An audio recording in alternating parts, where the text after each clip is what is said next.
Graça e paz, irmãos. Nós vamos começar o culto desta noite, gratos ao Senhor, por mais uma oportunidade de rever os irmãos. O culto sempre foi essa ferramenta rica de encontro da comunidade do Senhor. E nos nossos dias precisa ser reavaliado na sua posição. O quão benéfico é para nós esse momento de culto. Para a nossa fé, para rever os irmãos, matar um pouco da saudade, mesmo que distantes, mas também para que juntos, apoiados uns nos outros, possamos receber do Senhor a sua palavra e também cantar louvores ao seu nome.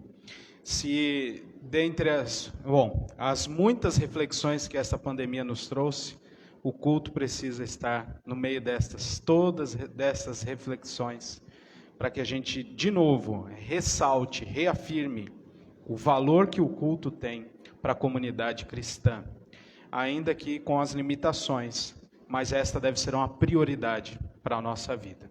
Aqueles que estão aqui conosco, aqueles que estão em casa, agora nos desligamos de todas as preocupações e aspirações para que os nossos corações estejam abertos, ensináveis para receber a palavra do nosso Deus.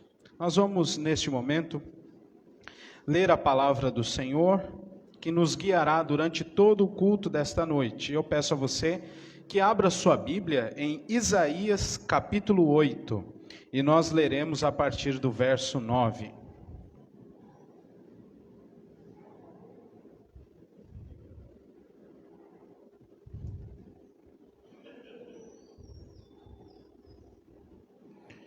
Livro do profeta Isaías, capítulo 8, a partir do versículo 9.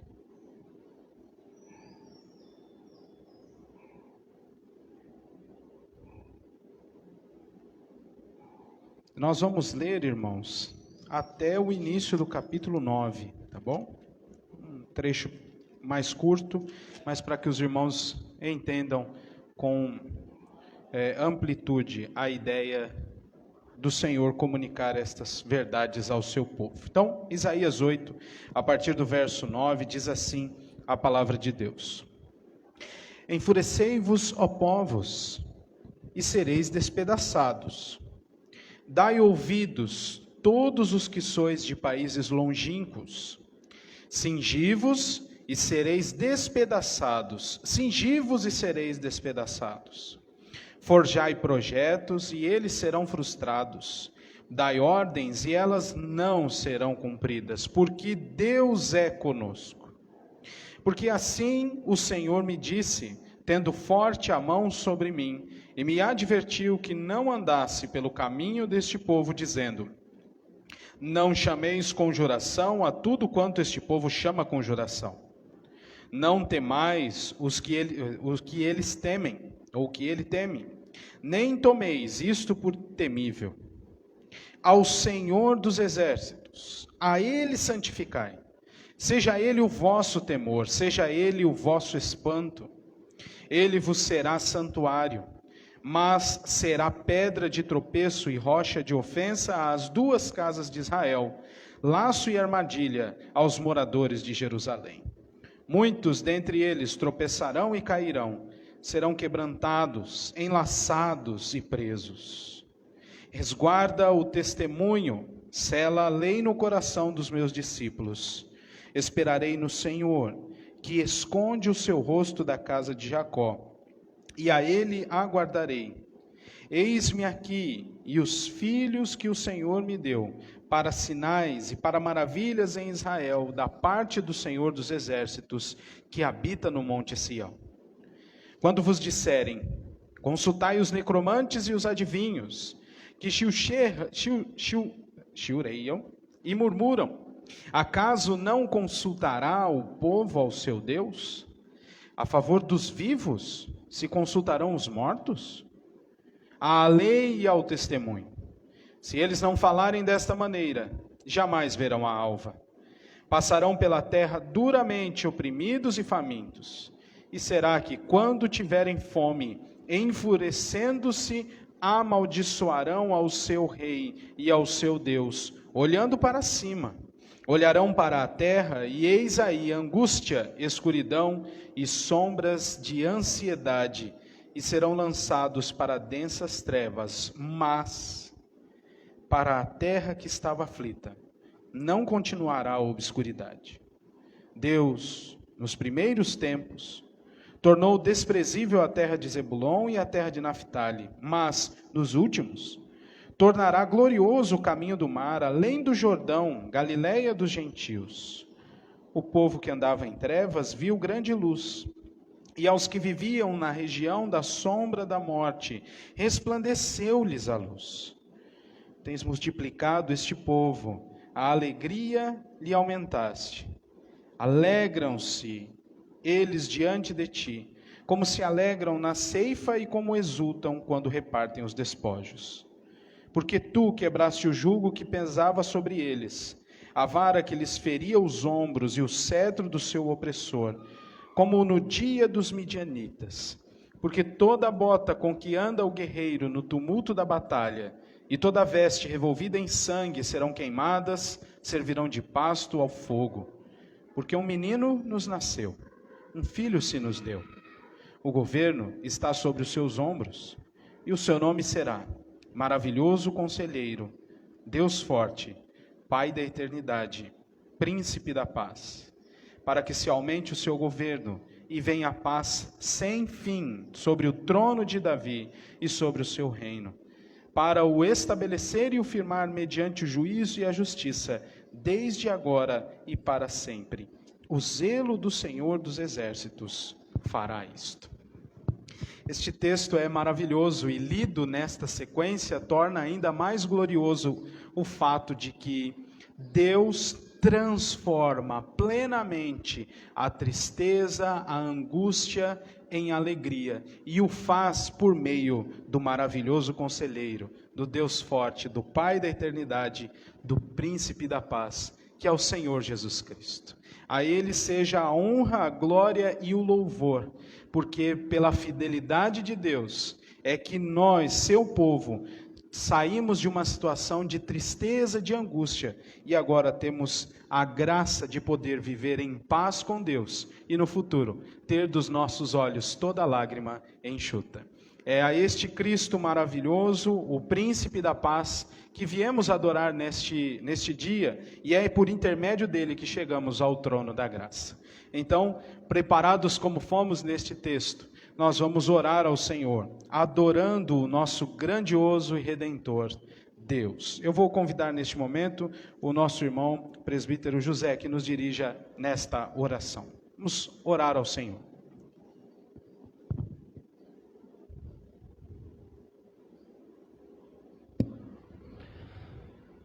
Nosso Pai, te rendemos graça, ó Deus, pela tua graça e bondade que tens derramado sobre o teu povo e tua igreja, sobre todas as eras.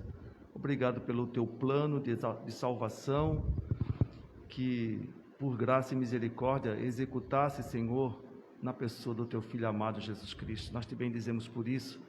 Te bendizemos porque no percorrer da semana fomos guardados e protegidos por ti. E hoje, mais uma vez, podemos estar como corpo de Cristo, como comunidade do Senhor, com o propósito de te adorar publicamente. Ó Pai, nós te louvamos por isso. Te louvamos porque é o teu Santo Espírito que nos anima nesse ofício, de te render glória, ó Pai, e louvor, porque digno é o Senhor, pois as nossas bênçãos, ó Senhor, foram decorridas da tua boa mão. Te louvamos, pedimos a tua orientação, a unção do teu Santo Espírito, que possamos, ó Deus, ser penetrados pela tua palavra, transformados, ó Deus, em verdadeiros adoradores, auxiliados nas nossas angústias, ó Pai, que o Senhor possa preparar o nosso coração para recepcionar a tua palavra e nela dar fruto, ó Pai. Bendizemos o Senhor porque sabemos a quem tem servido. Bendizemos o Senhor porque o Senhor é grande e poder. E é em nome do teu Filho amado Jesus Cristo, o nosso Senhor e Salvador, que oramos. Amém. Amém. Neste momento eu os convido a abrir as Bíblias na carta de Tiago, no capítulo 1. E nós vamos ler a partir do verso 19.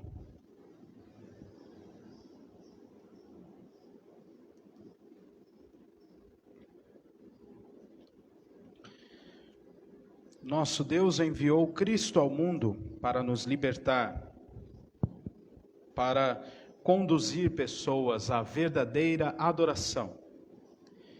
Mas nós, por vezes, falhamos neste propósito de adorar o nosso Deus, e agora seremos chamados à atenção pelo texto da palavra de Deus, em Tiago 1, verso 19 até o verso 25, para que o fato de que nós devemos ouvir a palavra de Deus e praticar a palavra de Deus. Diz assim o Senhor: sabeis estas coisas, meus amados irmãos. Todo homem, pois, seja pronto para ouvir, tardio para falar, tardio para se irar. Porque a ira do homem não produz a justiça de Deus. Portanto, despojando-vos de toda a impureza e acúmulo de maldade, acolhei com mansidão a palavra em vós implantada, a qual é poderosa para salvar a vossa alma. Tornai-vos, pois, praticantes da palavra, e não somente ouvintes, enganando-vos a vós mesmos. Porque se alguém é ouvinte da palavra e não praticante, assemelha-se ao homem que contempla num espelho o seu rosto natural. Pois a si mesmo se contempla e se retira, e para logo se esquece de como era a sua aparência. Mas aquele que considera atentamente na lei perfeita, lei da liberdade, e nela persevera, não sendo ouvinte negligente, mas operoso praticante, esse será bem-aventurado no que realizar.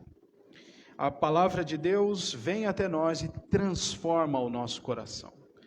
Faz com que homens e mulheres sejam prontos para ouvir e não mais prontos para se irar. É claro, o pecado ainda marcará a nossa existência com estes valores inversos. Muitos de nós são impulsivos, iracundos, mas é a palavra de Deus que nos transforma. Então, estejamos prontos para ouvir, mas também sejamos ativos em praticar aquilo que ouvimos. Porque se alguém ouve e não pratica, assemelha-se àquele que se aproxima do espelho, tem ali uma imagem diante de si, mas quando sai, a imagem também saiu dali. É necessário, meus irmãos, que nós, com a palavra em nós implantada, verso 21, despojemo-nos de toda impureza e acúmulo de maldade, acolhendo com mansidão a palavra de Deus em nossa vida. Neste momento nós vamos pedir perdão ao Senhor por nossos pecados, passe alguns momentos em oração, confesse ao Senhor os seus pecados, a sua negligência à palavra que foi revelada e implantada em você. Da mesma maneira eu farei. E depois de alguns instantes, nós oraremos ao Senhor. Buscaremos o Senhor suplicando perdão pelos nossos pecados. Seremos dirigidos pelo nosso irmão William. Vamos orar ao Senhor.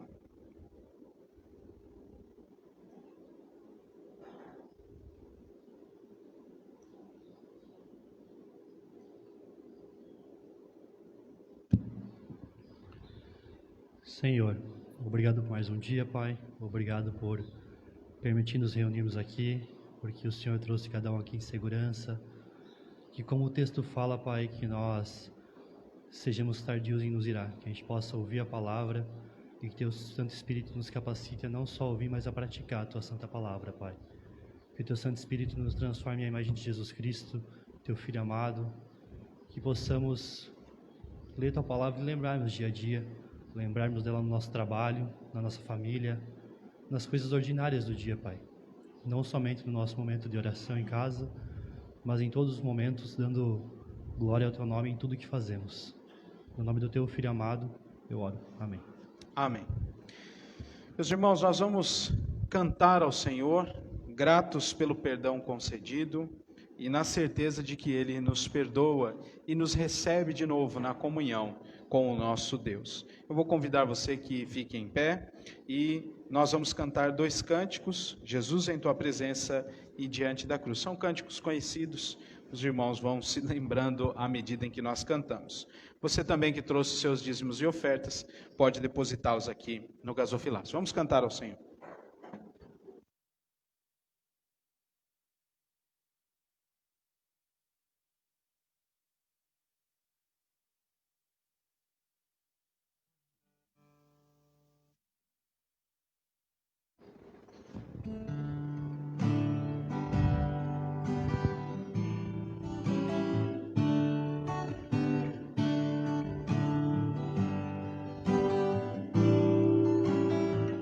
Cantar.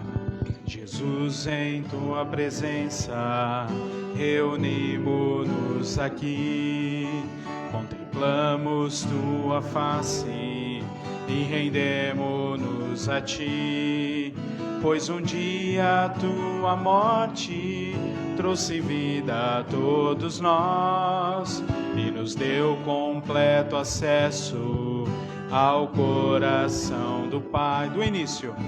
Jesus, em Tua presença, reunimos-nos aqui, contemplamos Tua face e rendemos-nos a Ti, pois um dia a Tua morte trouxe vida a todos nós e nos deu completo acesso ao coração do Pai. O véu que separava já não separa mais. A luz que outrora apagava agora brilha e cada dia brilha mais. Só pra Te adorar e fazer Teu nome grande e Te dar o louvor que é devido. Estamos nós aqui só para Te adorar, só para Te adorar e fazer Teu nome grande e Te dar o louvor que é devido. Estamos nós aqui, estamos nós aqui.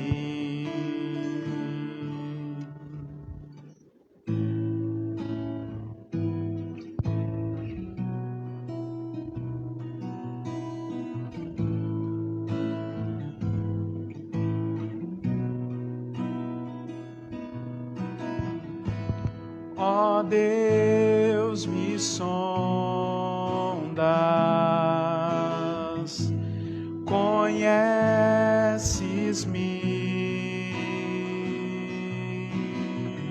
mesmo quando falho, eu sei, me amas, estás presente a me cercar em todo tempo, pois sei, me amas, pois sei, me amas. Prostro-me diante da cruz, vejo o sangue de Jesus. Nunca houve amor assim. Sua glória o céu encheu, sua glória o céu encheu, nada irá me separar. Tu és meu guia, meu protetor, tua mão me firma,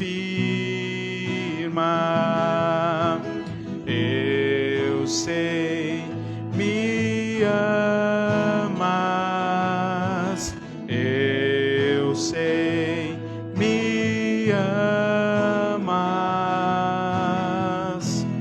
Prostro-me diante da cruz, veja o sangue de Jesus. Nunca houve amor assim. Sobre a morte já venceu, sua glória o céu encheu, nada irá me separar. O véu rasgou, o caminho abriu, tudo consumado está. O véu rasgou, o caminho abriu, tudo consumado está. E quando tudo se acabar, estarei seguro, pois sei, me amas, pois sei, me amas. Prostro-me diante da cruz, vejo o sangue de Jesus. Nunca houve amor assim. Sobre a morte já venceu, sua glória o céu encheu, nada irá me separar.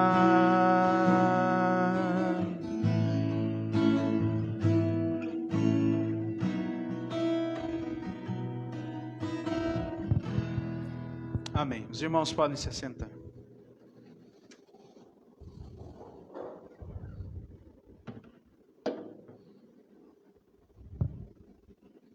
Nós vamos orar mais uma vez.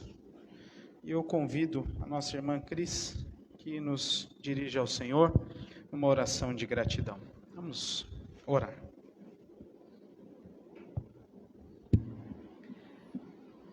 Senhor, nosso Deus e nosso Pai, graças te damos, Senhor, por tamanha graça recebida, pela beleza, ó Deus, da tua santidade, é que viemos aqui essa noite te engrandecer e te adorar, porque o Senhor é o nosso Deus, o nosso Senhor, o Deus Criador e o nosso Salvador. Obrigado, ó Pai, por tantas bênçãos recebidas, Senhor. Obrigado, Pai, porque tua boa mão tem sido sobre nossas vidas e merecedores de tamanha graça, mas o Senhor tem nos acolhido e nos amado como filhos. Obrigado, Senhor. Pedimos que o Senhor fale ao nosso coração, que edifique a nossa vida, que transforma-nos, ó Deus, a cada dia, para que o teu nome seja honrado e glorificado em nosso viver. Muito obrigado, Senhor, por tantas bênçãos recebidas. Te louvamos e te adoramos, em nome de Jesus. Amém. Amém. Meus irmãos, para nossa edificação nesta noite, vamos abrir nossa Bíblia em João capítulo 12. Evangelho segundo João capítulo 12.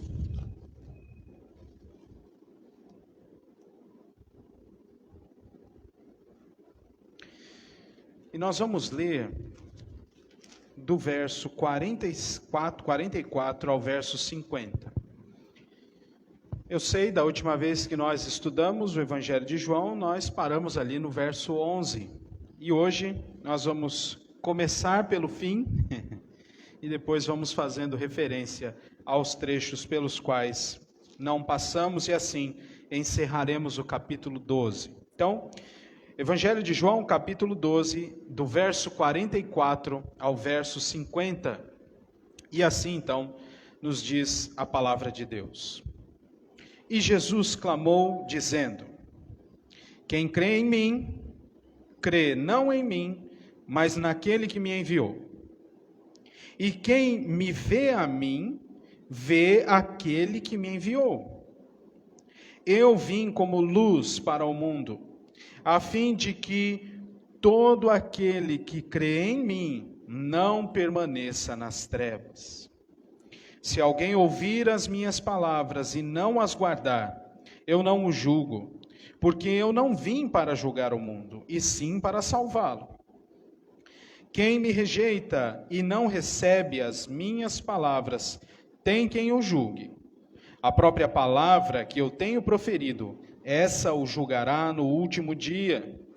Porque eu não tenho falado por mim mesmo, mas o Pai que me enviou, esse me tem prescrito o que dizer e o que anunciar, e sei que o seu mandamento é vida eterna. As coisas, pois, que eu falo, como o Pai me tem dito, assim falo. Vamos orar outra vez. Deus querido, estamos diante da Tua palavra. Que maravilha é para o nosso ser, para a nossa alma, poder ouvir o Senhor falar. Em meio a tantas vozes que há no mundo, em meio aos duelos que travamos com o nosso coração, muitas vezes ainda atraído por desejos pecaminosos, o Senhor, graciosa e misericordiosamente, nos dá a oportunidade de ouvir o Senhor com clareza, para que então possamos transformar o nosso viver com a ação poderosa do Teu Santo Espírito, e que também, ó Deus, por meio destes momentos que ouvimos a Tua palavra, o Teu nome seja glorificado em nosso viver. Tem misericórdia de nós, nós somos limitados, ó Deus, e o Senhor nos concedeu o Teu Santo Espírito para que possamos considerar no nível espiritual tudo aquilo que nós acabamos de ler e ouvir. Então ensina-nos, nós te pedimos, Senhor, humildemente, em nome do nosso Redentor, Jesus Cristo, nós oramos. Amém. Irmãos queridos, nós vamos hoje ver outro resumo de tantos que o Senhor Jesus fez no seu ministério público, outro resumo do propósito da sua vinda. E a ideia central deste trecho que nós lemos é o propósito da vinda de Jesus Cristo, da obra de Cristo, o propósito da vinda e da obra de Cristo aqui neste mundo. E eu vou fazer referência a outros eventos aqui do capítulo 12. Vamos nos lembrar, este é o último registro feito pelo evangelista João do ministério público de Jesus. A partir do capítulo 13, nós veremos algumas coisas de um ministério do Senhor Jesus já recolhido com os seus discípulos. A última ceia e os registros estão aí dos ensinos, do capítulo 13 até o fim do capítulo 17, e então dá-se início à crucificação de Jesus. Todo aquele processual, os guardas chegam no Getsemane, o levam preso, e aí todos os interrogatórios a chegar até na cruz e na sua morte. Então, estamos aqui prestes a entrar no último dia de vida do Senhor Jesus Cristo, no seu ministério terreno. Mas, antes de entrar neste momento, terminando o processo de transição aqui, como alguns irmãos dizem, do capítulo 11 e 12, nós veremos este final do ministério público de Jesus, e agora ele ficará mais reservado com seus discípulos. Depois as pessoas o verão em público, mas apenas sofrendo, o processual cruento de crucificação, e depois a comunidade da fé recebe as visitas do Senhor Jesus Cristo ressurreto. Naquelas expressões que a gente lê, às vezes toma susto, como o pessoal lá tomou, né? Jesus aparece do nada e diz assim: paz seja convosco. Esses momentos belíssimos que nós veremos no decorrer da nossa caminhada aqui no Evangelho de João. Então, meus irmãos, nós veremos aqui o propósito da vinda e da obra de Cristo Jesus aqui neste mundo. Dividido em duas partes. A primeira delas é que este propósito de Cristo é levar pessoas a crer em Deus para a salvação. E isso eu vou repetir bastante hoje, e nós vamos relembrar, aqueles irmãos que já estão na caminhada cristã há muito tempo, vão apenas relembrar. Cristo vem com este propósito. E quando nós ressaltamos este propósito da obra de Cristo, nós também afirmamos aquilo que ele mesmo disse: não há outro meio de se obter salvação senão por meio de Cristo. Ele vem com este propósito, não há outro meio para alcançar, para receber a salvação, para voltar a ter relacionamento com Deus de maneira mais clara e mais objetiva, senão por meio de Cristo. Então preste atenção, porque dos versos 44 a 46 nós temos uma verificação mais clara deste resumo do Senhor Jesus. Observe comigo. Depois de alguns eventos, e nós veremos isso daqui a pouco, o Senhor Jesus clama, não é? Isso ele profere na presença daqueles que estão perto dele. Quem crê em mim, crê não em mim, mas naquele que me enviou. E ele segue dizendo: quem me vê a mim, vê aquele que me enviou. E eu vim como luz para o mundo, a fim de que todo aquele que crê em mim não permaneça nas trevas. Três coisas, duas ilustrações, e ele diz também, três na verdade, né? Quem crê nele, crê naquele que o enviou. Cristo Jesus foi enviado por Deus com o propósito de ligar, de conectar o povo que andava em trevas, como nós lemos no início da liturgia, e fazê-los contemplar a luz da glória de Deus Pai. Cegos pelo seu próprio entendimento, cegos pela ação maligna de Satanás, que cega o olhar, todos aqueles que não estão em um relacionamento com Cristo, estão necessariamente em trevas. O que também nós podemos aprender com estas afirmações de Jesus é que, consequentemente, ou por consequência, o relacionamento que nós temos com Cristo nos liga a um relacionamento com Deus. Eu sei, e haverá necessidade de reafirmar a doutrina da Trindade. Um único Deus, dividido em três, com três pessoas, em três ênfases e ministérios seguidos de ênfase na própria Escritura, mas é um único Deus em essência, em perfeições nos seus atributos. Nós adoramos a um Deus triuno, que se revelou a nós desta maneira: Deus Pai, Deus Filho e Deus Espírito Santo. E num momento da história, a segunda pessoa da Trindade assumiu a forma humana, fez-se como nós, para nos guiar na sequência de vida e na obra de vida que Adão não pôde nos guiar. Precisava ser um homem para nos unir a Deus de novo, assim como Paulo faz esta reflexão em Romanos capítulo 5. O pecado entrou no mundo por um homem. Então é preciso que por um homem a salvação entre também no mundo. E este homem, o varão perfeito, é o Senhor Jesus Cristo, o menino que nasceu, o filho que se nos deu, e agora o governo está sobre os seus ombros. O seu nome é Maravilhoso Conselheiro, Pai da Eternidade, Príncipe da Paz. Cristo é enviado com este propósito de levar pessoas a crer em Deus para a salvação.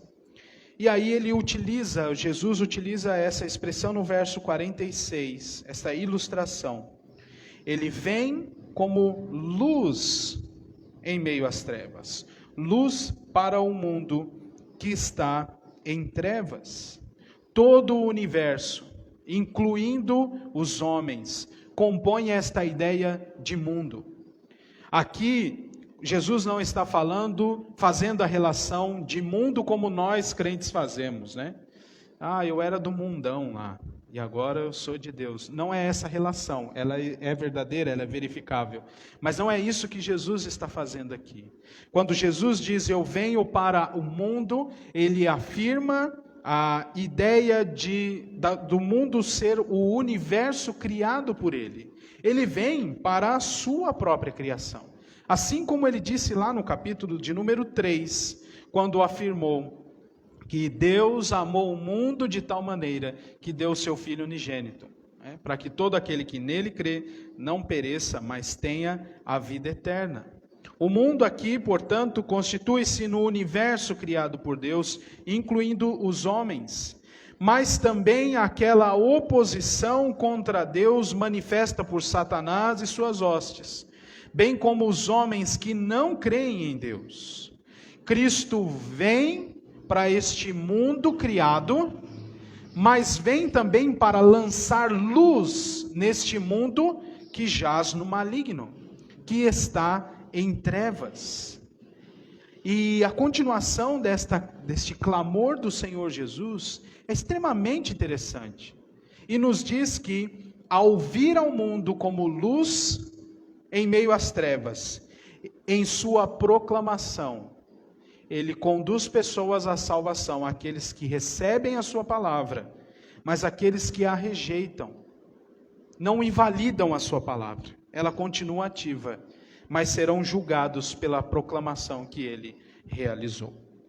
Então, a criação, no entanto, está completamente jazida no maligno.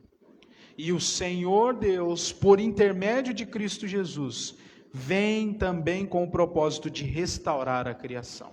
O apóstolo Paulo, escrevendo aos Romanos, vai dizer que a criação geme e suspira pela manifestação dos filhos de Deus. Porque a terra sofre não por causa da sua própria vaidade, do seu próprio pecado. Mas toda a terra, toda a natureza, por assim dizer, sofre por causa dos homens, por causa do pecado dos homens. E então a consequência lógica é, no momento em que o povo de Deus será restaurado e liberto totalmente da escravidão do pecado, assim também a criação será restaurada e libertada dos efeitos do pecado. Então Cristo vem como luz para o mundo, para a sua criação, incluindo os homens. Os homens serão redimidos e a criação será restaurada. E nós ouvimos isso em muitos momentos, em especial no Apocalipse. Os homens restaurados poderão contemplar a glória iluminada, surpreendente e sublime do Senhor Jesus Cristo. E terão dos seus olhos enxutas todas as lágrimas. E também nós temos a promessa do próprio Cristo dizendo: eis que faço novas todas as coisas. Então Cristo vem e traz benefícios, tanto para os homens que estão em trevas, levando-os a crer em Deus, mas também para a natureza. Mas observe, há uma condição. Versículo 46. Ele vem como luz para o mundo, a fim de que todo aquele que crê em mim não permaneça nas trevas. É necessário crer em Cristo. É necessário reconhecê-lo como Senhor e Salvador, para que então tenhamos acesso ao nosso Deus, para que tenhamos acesso à luz. O mundo estava em trevas, mas viu grande luz. O evangelista João inicia no capítulo 1, dizendo no verso 14: nós vimos a sua glória, glória como a do unigênito do Pai. Cristo Jesus é luz para o mundo e vem com o propósito de nos fazer crer em Deus para a nossa salvação. Num certo sentido, e eu vou retomar isso daqui a pouco, aquele que crê em Cristo, crê em Deus, porque Cristo foi enviado por Deus. E há muitas pessoas que afirmam ter uma religião teísta, por assim dizer, ter um relacionamento com Deus, acreditar que Deus existe, mas ignorar o Senhor Jesus Cristo. E eles não estão divididos. Para que você creia em Deus, é necessário que você utilize a ferramenta eleita por Deus para crer nele, o Senhor Jesus Cristo. A conclusão que se chega é: se os homens não crerem em Cristo, por mais próximos e ativos que sejam numa experiência com Deus, esta experiência de nada valerá. De nada valerá. É uma afirmação clara, é uma afirmação dura, mas é a realidade. Só há a possibilidade de ter um relacionamento verdadeiro, efetivo com Deus, por intermédio de Cristo Jesus. Não foi isso que ele disse tempos atrás, na nossa série aqui, no capítulo 10, capítulo 11? Eu sou o caminho, a verdade e a vida. Ninguém vem ao Pai, senão por mim. Daí a centralidade de Cristo para uma vida com Deus eficaz. Se não for por intermédio de Cristo, as pessoas ouvirão de Deus aquilo que Ele já prometeu, que vai dizer no dia final: apartai-vos de mim, eu nunca vos conheci. É preciso ser por meio de Cristo. E este é o propósito da vinda de Cristo a este mundo, da obra de Cristo realizada neste mundo, levar pessoas a crer em Deus para a salvação. Mas também proclamar o juízo divino. Essa é a segunda coisa, a partir do versículo 47, que nos diz assim: se alguém ouvir as minhas palavras e não as guardar, eu não o julgo, porque eu não vim para julgar o mundo, e sim para salvá-lo. Paramos aqui para identificar outra vez este propósito da vinda de Cristo. Ele vem ao mundo como luz para um mundo que está em trevas, e ele vem para salvar. A primeira vinda de Cristo é para a salvação. E a segunda vinda de Cristo é para juízo. Mas não é um juízo elaborado naquele tempo final. Observe o que o próprio Cristo vai dizer no verso 48. Quem me rejeita e não recebe as minhas palavras, tem quem o julgue. Quem é que julgará as pessoas que rejeitam a palavra de Cristo? A própria palavra que eu tenho proferido. Essa o julgará no último dia. É por estes motivos e outros que nós compreendemos no Evangelho que o apóstolo Paulo vai dizer logo no capítulo 1 da carta aos Romanos: és indesculpável, ó homem. Porque nós temos o conhecimento de Deus. A vinda de Cristo e a realidade dos ensinamentos de Cristo, da obra de Cristo, é verificável por todo ser humano que existe. Ainda que não creia, ainda que repute por loucura, mas todos conhecem. Todos sabem que houve um nazareno, ou um galileu, um judeu, que carregou multidões.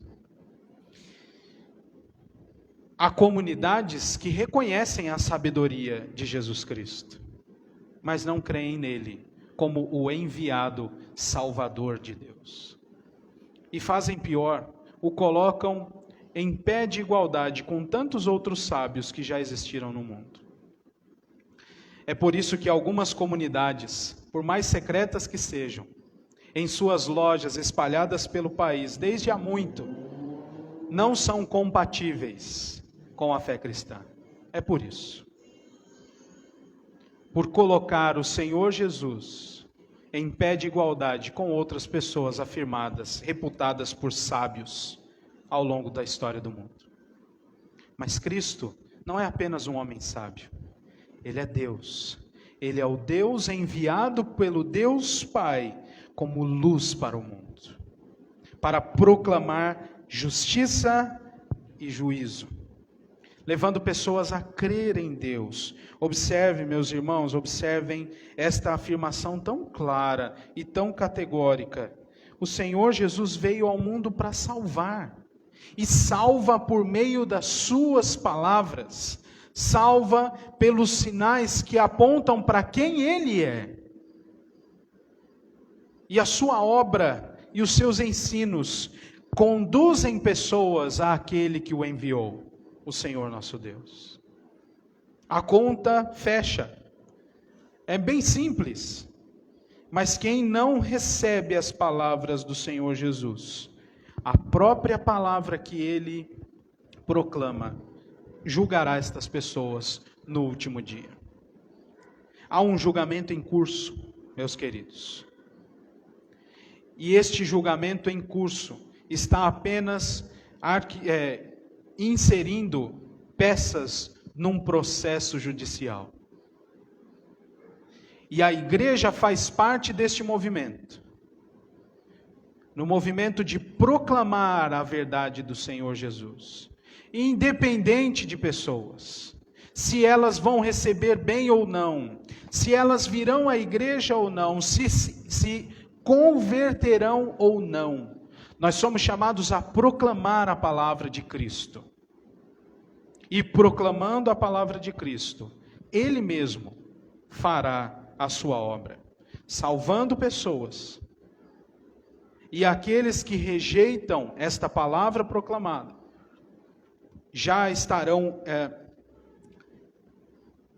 aumentando sobre si a justa ira de Deus, porque rejeitaram a palavra, e isso será apresentado no julgamento do último dia. E o Senhor Jesus dá uma razão para isso nos versos 49 e 50. Eu não tenho falado por mim mesmo, mas o Pai que me enviou, esse me tem prescrito. Veja que a afirmação tão clara aqui, tão forte, né? O Senhor, o Pai, me tem prescrito o que dizer. E aí, ele diz no verso 50, e eu sei que o seu mandamento é a vida eterna. As coisas, pois, que eu falo, como o Pai mo tem dito, assim o falo. Quem rejeita, a ideia de rejeitar aqui colocada pelo Senhor Jesus Cristo, não é apenas negar, não é apenas fazer quando a gente não gosta de algum alimento, fazer uma careta e dizer assim, não quero. Ou até mesmo sem careta, mas com muita graça, dizer assim, não, obrigado, estou satisfeito. Não é essa a ideia. A palavra utilizada por Jesus aqui tem por tradução, tem por sinônimo, significado, melhor dizendo, a ideia de reconhecer como inválido. E é por causa desta invalidez que determinada coisa é rejeitada. Isso torna a ação dos homens que rejeitam a palavra de Deus muito mais intencional do que simplesmente dizer quero ou não quero. Veja a gravidade, é por isso que eles serão julgados pela palavra no dia final. Eles ouvem e não praticam. Eles ouvem e repelem, rechaçam, rejeitam, porque consideram como inválido. E não é assim que o mundo faz? E não é assim que os ímpios vivem? E não é por causa desta inclinação que a igreja é perseguida? por causa de um evangelho que cremos, muitas vezes somos perseguidos por pessoas que consideram este evangelho inválido. Ou, nas palavras do apóstolo Paulo, uma grande loucura. Mas para nós, é poder de Deus para a salvação do homem. Este é o propósito do Senhor Jesus, da vinda e da obra do Senhor Jesus Cristo ao mundo. Levar pessoas a crer em Deus e proclamar o juízo divino. Verbos como crer, ver, ouvir, praticar, rejeitar, a expressão mandamento que é vida, nos levam a entender que Deus enviou Cristo ao mundo para comunicar a sua palavra, seu mandamento que é vida eterna. E não há como dividir esta equação ensinada pelo próprio Cristo. Quem crê em Cristo, crê em Deus, o seu remetente, aquele que envia Cristo ao mundo. Essa é uma reflexão que ressalta, meus irmãos, a unidade indivisível entre o Deus Pai e o Deus Filho. E tal unidade leva a consequências conjuntas também. A resposta dada a Cristo é, consequentemente, dada a Deus Pai. Estamos interligados.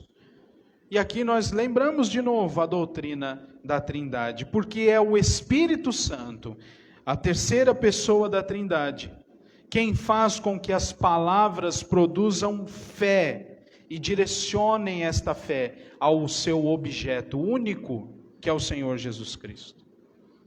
Porque você crê, você só crê porque o Espírito Santo opera no seu coração e te aponta para Cristo como sendo seu Senhor e Salvador. A palavra de Deus expressa por meio de Cristo é a única e eficaz ferramenta eleita pelo próprio Deus, tanto para conduzir homens à salvação, quanto para julgar a rejeição daqueles que não creram. O Evangelho tem este poder. O Evangelho tem essa autoridade, constituída pelo próprio Deus e não por nós. E aí há inúmeras e inúmeras aplicações. Uma delas é ressaltar aqui e trazer vergonha para a nossa face o fato de que nós somos negligentes para com o Evangelho, que tem toda essa amplitude, que é tão poderoso como nós acabamos de ver. É por isso que na liturgia nós confessamos nossos pecados, orientados por um texto que nos faz lembrar de que não basta apenas ouvir a palavra de Deus, mas também praticá-la. Nós precisamos ser operosos praticantes da palavra e não somente ouvintes, porque a palavra de Deus que traz transformação, salvação a nós, foi implantada em nosso coração pelo Espírito Santo de Deus. Daí, nós ressaltarmos também a graça do Evangelho, porque isso não vem de nós, é dom de Deus. Complementando as afirmações de Paulo em Efésios capítulo 2, não de obras, para que ninguém se glorie. Meus queridos irmãos, cada vez que avançamos no Evangelho de João, precisamos ver com clareza a grandiosidade do Evangelho, a supremacia de Cristo e a necessidade que temos de viver este Evangelho, de testemunhar este Evangelho com o nosso viver, mas também de proclamar este Evangelho. Mais uma aplicação. Nós precisamos conhecer o Evangelho. Porque a nossa atuação em evangelizar é muito séria. É muito séria. Então precisamos conhecer a palavra de Deus com cada vez mais profundidade. Pastor, eu preciso ser teólogo? Não. Deus vocaciona pessoas para ficar lá no seminário. Mas você é capacitado pelo Espírito Santo para manejar muito bem a palavra da verdade e para ser um despenseiro do Evangelho. Você é chamado, vocacionado, capacitado por Deus para estar sempre pronto para dar razão da fé que há em você. Nós precisamos conhecer a palavra. Como diz um professor Ermstein, pastor Ermstein, aquele que não tem um relacionamento com Deus e quer falar da palavra de Deus, não passa de um fofoqueiro, porque fala de quem não conhece. E muitas vezes, pessoas que já se dobraram aos pés da cruz, mas se distanciaram da palavra de Deus, falam de quem muitas vezes não conhecem o quanto deveriam. Nós precisamos conhecer a palavra de Deus, porque haverá um momento em que nós seremos chamados a abrir a nossa boca para falar do Evangelho.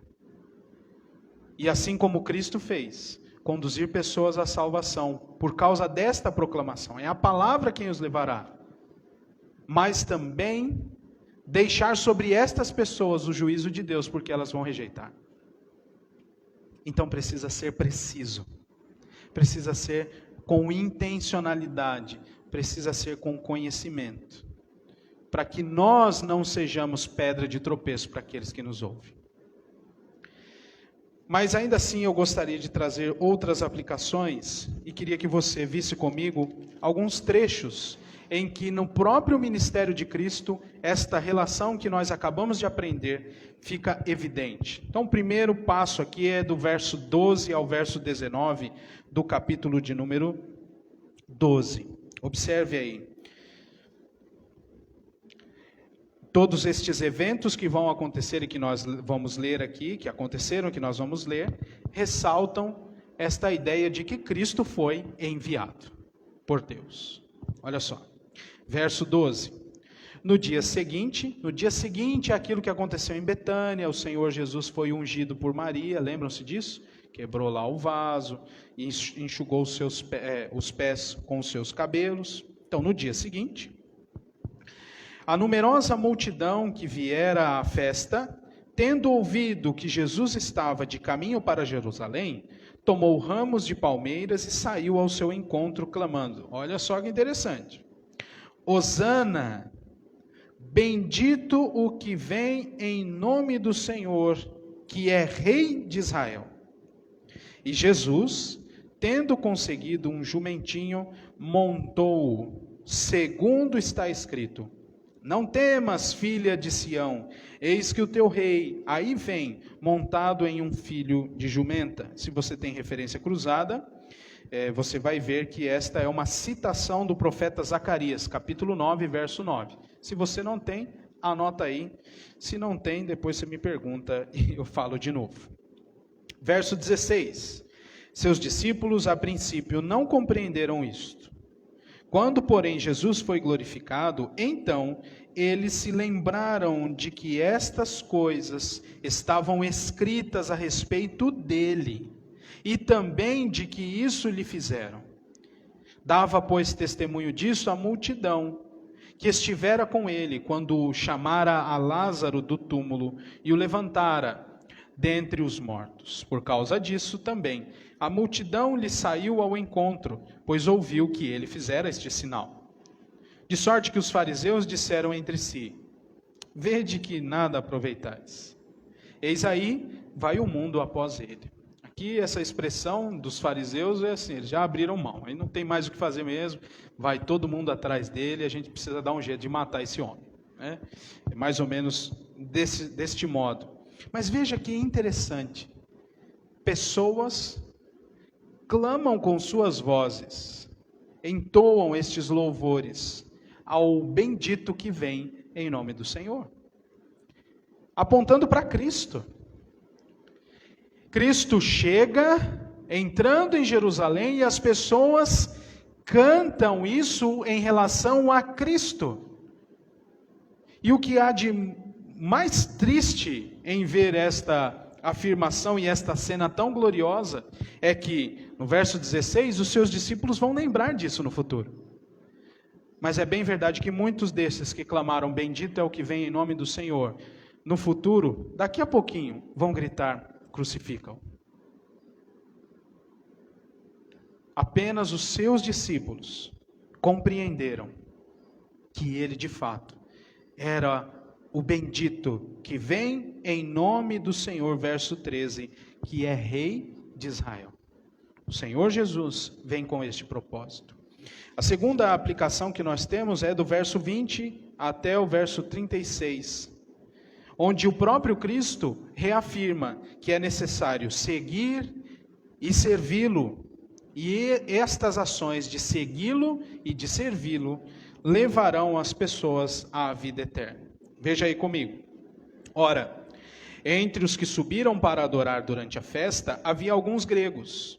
Estes, pois, se dirigiram a Filipe, que era de Betsaida da Galileia, e lhe rogaram, Senhor, queremos ver Jesus.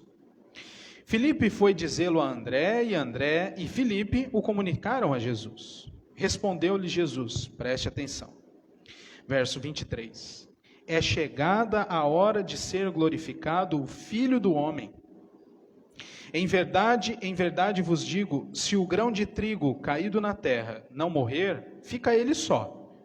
Mas se morrer, produz muito fruto. Quem ama a sua vida, perde-a. Mas aquele que odeia a sua vida neste mundo, preservá-la-á para a vida eterna. Se alguém me serve, siga-me. E onde eu estou, ali estará também o meu servo. E se alguém me servir, o Pai o honrará. Nós paramos aqui para fazer, mais uma vez, uma afirmação acerca da nossa vida com Deus. Não basta apenas ouvir o Senhor, achar maravilhoso o seu ensino. Que homem sábio, que palavras bonitas, como ele reposiciona a mulher na sociedade. Sabe essas coisas, pessoal, diz por aí? Não deixa de ser verdade, mas a obra de Cristo não se baseia nisso. E algumas pessoas se perderam no caminho, já afirmaram Jesus é o primeiro socialista da história. As coisas meio doidas assim. Mas preste atenção, não basta apenas ouvir, é preciso seguir a Jesus. E não basta apenas seguir a Jesus, é necessário servir ao Senhor Jesus, diz o versículo 26. E aquele que serve ao Senhor Jesus, o Pai o honrará. Não é uma troca, mas é aquela afirmação que nós temos na carta aos Hebreus. Aquele que se aproxima de Deus, conhecerá que Deus se torna galardoador daqueles que o buscam. É neste sentido. E aí segue o Senhor Jesus dizendo no verso 27, agora está angustiada a minha alma, e que direi eu? Pai, salva-me desta hora?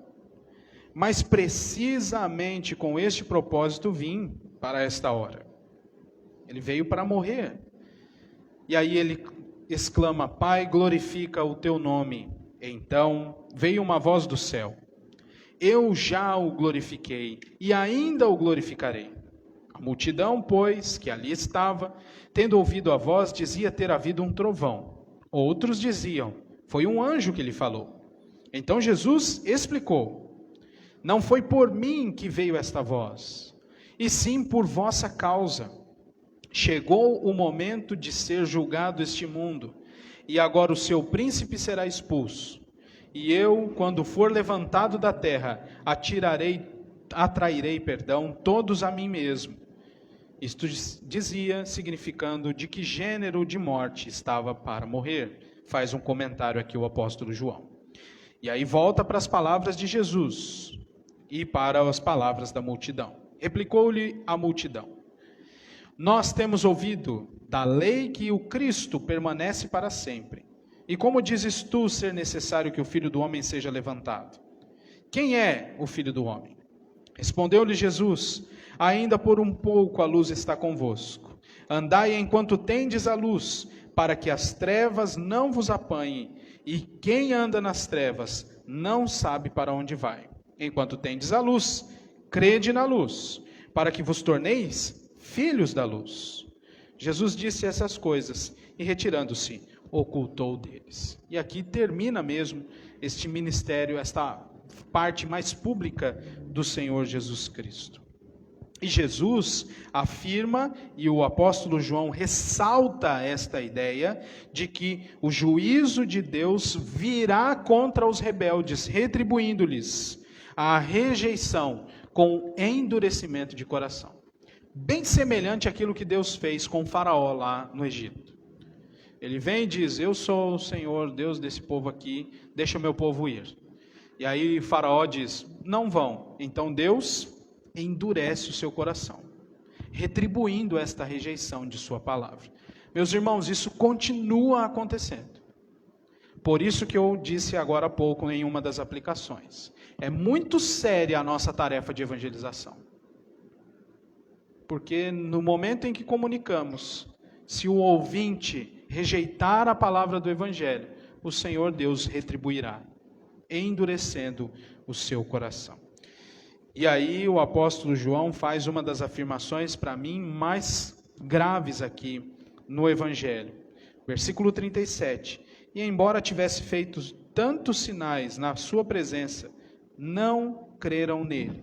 Ele faz uma citação do profeta Isaías, mas observe o versículo de número 42. Contudo, muitos dentre as próprias autoridades creram nele, mas por causa dos fariseus não o confessavam, para não serem expulsos da sinagoga, porque amaram mais a glória dos homens do que a glória de Deus. Se você acompanhou a aula da escola dominical hoje, você vê que aqueles que são os filhos de Deus e aqueles que foram mártires por causa da palavra e do testemunho de Deus, perseveraram até o fim, e mesmo em face da morte, não amaram a sua vida.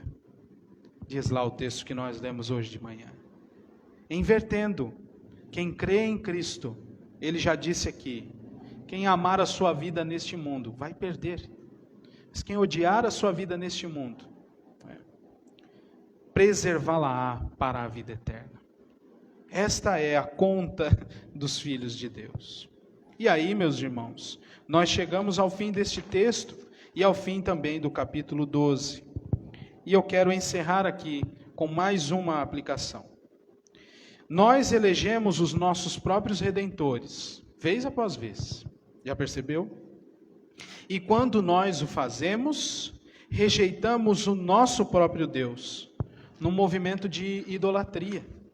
Porque, ainda que alguém declare ter uma religião teísta, isto é, que se relacione com o Deus Criador de toda a terra, ou até mesmo ter fé em Deus, se ela não reconhecer Cristo como o unigênito Filho de Deus, o enviado por Deus para trazer salvação ao mundo, o único que tem as palavras de vida eterna, tal pessoa rejeitará o próprio Deus. Eu estou só reafirmando, sendo redundante aqui, outra vez, aquilo que o próprio Cristo disse no texto que nós lemos, do verso 44 ao verso 50. E aí, meus irmãos, o coração parece que vai rasgar no meio, porque a gente lembra de tantas pessoas. Aquelas pessoas que a gente lembra e fala assim, gente, só falta ser crente. Ou pessoa boa, ou pessoa que tem temor. Tem gente que ainda fala assim, né? Ah, aquela pessoa, pastor, tem um temor de Deus, por isso que ela não faz coisa. Se não crer em Cristo, de nada adiantará. Porque Cristo é o único caminho que nos conduz ao Senhor nosso Deus. Jesus Cristo é o único meio para a salvação da morte eterna. Ele é a única maneira de se ter um relacionamento verdadeiro, eficaz com Deus. Vamos ler Romanos 10. texto que provavelmente alguns saibam de cor. Talvez não se lembrem que a referência é esta, mas o texto você lembra. Romanos 10, a partir do verso 9.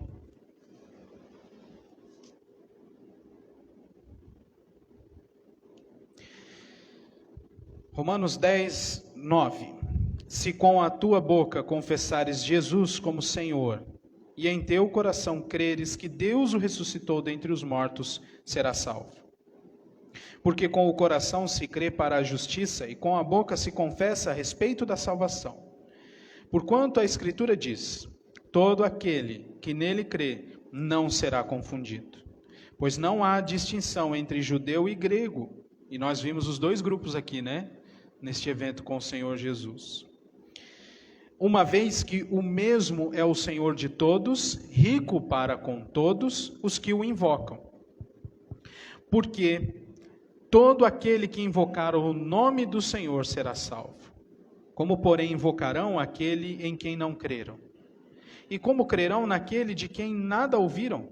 E como ouvirão, se não há quem pregue? E como pregarão se não forem enviados? Como está escrito, quão formosos são os pés dos que anunciam coisas boas. Agora leia comigo o verso 17. E assim, a fé vem pela pregação, e a pregação pela palavra de Cristo. Jesus Cristo é o único meio para alcançar a salvação. E é por este bendito e glorioso Cristo que nós estamos aqui. Como canta um grupo antigo, aqui chegamos pela fé, confiados em Deus, mas somente por meio de Cristo. Eu quero lembrar aos irmãos aqui, ou falar aqui, uma conclusão a que o nosso irmão do passado chegou, neste texto que nós acabamos de aprender e relembrar. João Calvino, em algum momento do seu comentário deste texto, vai dizer assim: a fé em Cristo não se apoia em algum homem mortal, e sim em Deus. Pois ela não acha em Cristo outra coisa, senão o que é divino. Ou melhor, ela contempla Deus em sua face, na face de Cristo. Daí ele inferir que é tolice e irracional que a fé seja oscilante ou nutra dúvida, pois é impossível oferecer maior insulto a Deus do que não confiar em sua verdade. Quem, pois, extrai o devido proveito do Evangelho? Porventura não é aquele que deposita nele tal confiança, crendo em Deus e não nos homens, que serena e firmemente contende contra todas as maquinações de Satanás. Agora olha que bonito. Se, pois, rendermos a Deus a honra que lhe é devida, aprenderemos a permanecer firmes na fé, não só quando o mundo é abalado, mas inclusive quando Satanás perturba e subverte tudo o que se encontra debaixo do céu. É por causa de Cristo, e é em Cristo, que a nossa fé precisa estar bem firmada. E é a este Cristo que nós devemos glorificar com o nosso viver, porque só temos paz com Deus por intermédio de Cristo Jesus. Não é isso que Paulo diz em Romanos 5? Justificados, pois, mediante a fé, temos paz com Deus. E que Ele, o nosso Deus, nos ajude em nossas fraquezas. Nós nem sabemos orar como convém, quanto mais viver dignamente. Mas o nosso Deus é rico em misericórdia, rico em graça e em perdoar, e nos concede o seu Espírito Santo, nos fazendo crer em Cristo e viver em novidade de vida. A Ele então a glória pelos séculos dos séculos. Amém. Vamos nos colocar em pé, orar, receber a bênção e encerrar o culto desta noite.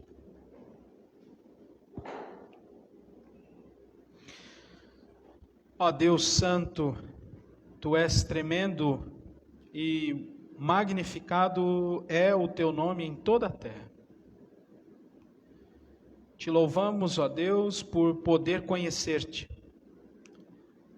E só o conhecemos verdadeiramente por causa da Tua palavra.